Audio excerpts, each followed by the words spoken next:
Roll tape. Rolling record. Bring up bars and tone. 10, 9, 8, 7, 6, 5, 4, Ready to fade to black. 3, 2, 1. Fade to black. 10, 9, Ready to 8, bring up slate. 7, 6, 5, 4, 3, 2, Bring up 1. slate. 10, 9, 8, 7, 6, 5, 4. Ready to fade to 3, black. 2, Fade 1. to black. Ready 10, to bring up opening 9, graphics and music. 8, 7, 6, 5, 4, 3, 2, Fade in opening 1. graphic and music. 10,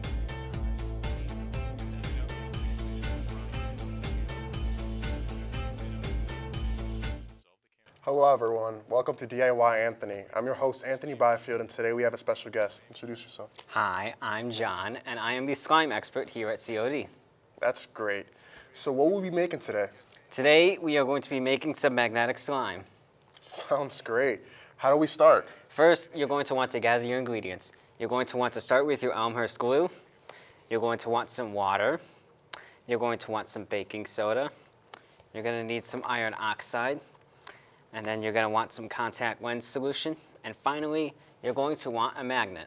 Okay, most of those items seem pretty self-explanatory. However, where do you get iron oxide?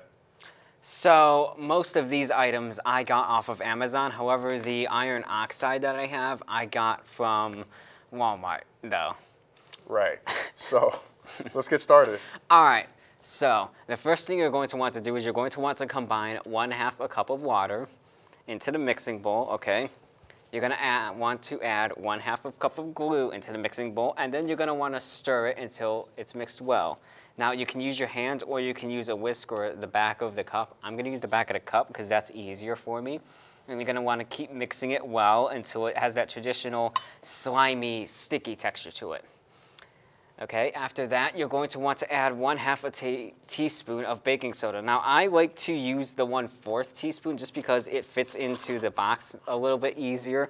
Okay, it's much easier to actually scoop the baking soda from the box if you use the 1/4. Just make sure you do it twice, otherwise you're not going to measure it correctly, okay?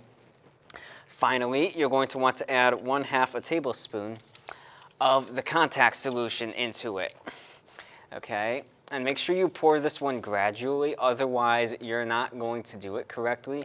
Okay, you're gonna wanna pour it nice and slowly into the bowl as you mix it. Okay, otherwise it's not gonna work right. That looks great. John, we'll come back to this DIY project. But anyways, have you been doing this for a long time? Yes, I have. I've been doing this for a very long time. This is actually one of my hobbies that I do on the side. Really? How many times do you do this, like like weekly? I try and do it at least 4 times a week, 5 if I'm really into it, and 6 times a week if I'm really feeling like doing slime. Why?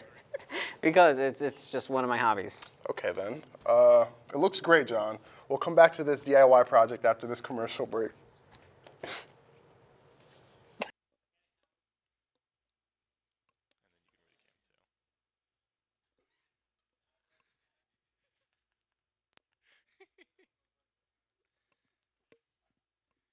And then Ava, the TV in the back went out. 45 seconds to the studio. 45 seconds.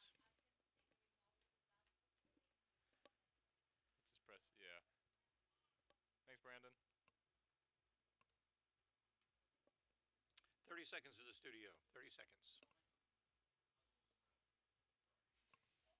Yeah.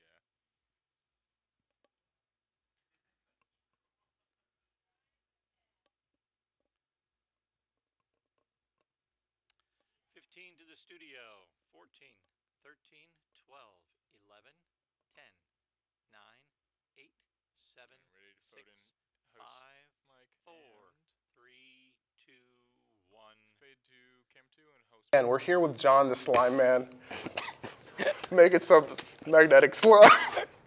Well, Anthony. We're gonna add this, okay? We're gonna add 1 teaspoon of iron oxide into this, okay? All right, here we go. We're adding 1 teaspoon and tablespoon of iron oxide into the bowl, all right? You're going to add this in, and then you're going to mix it, okay? Again, you can use your hands or you can use the back of the cup. It really doesn't matter. Now, when you mix it this time, you're going to want to knead it like you are kneading a loaf of bread. You're going to go forward with your wrists, back with your fingers. Forward with your wrists, back with your fingers. You're going to knead in the iron oxide into the slime mold, okay? It's very important that you do this. That way you can mix everything very well together and it actually turns into slime.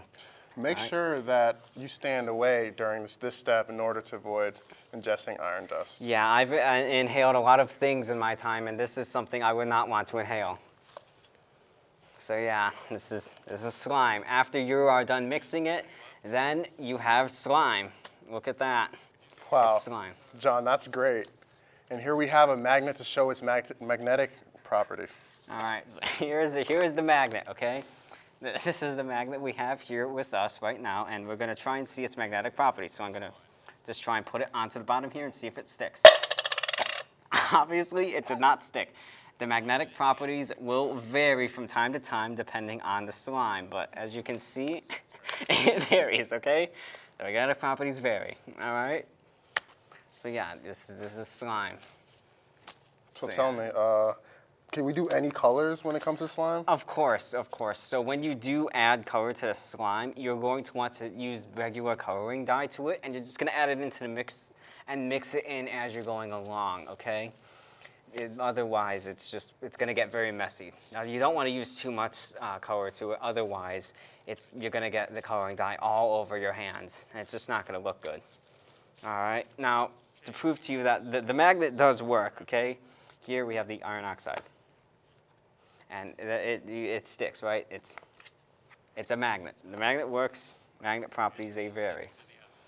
So yeah. Okay. What would you say is your favorite color?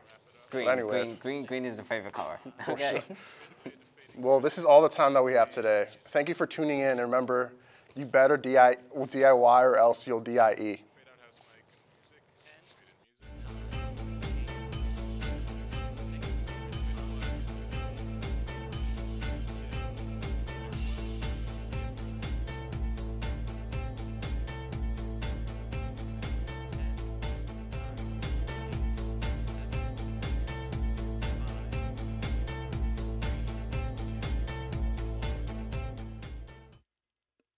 And we are clear. We're up. Yes, that's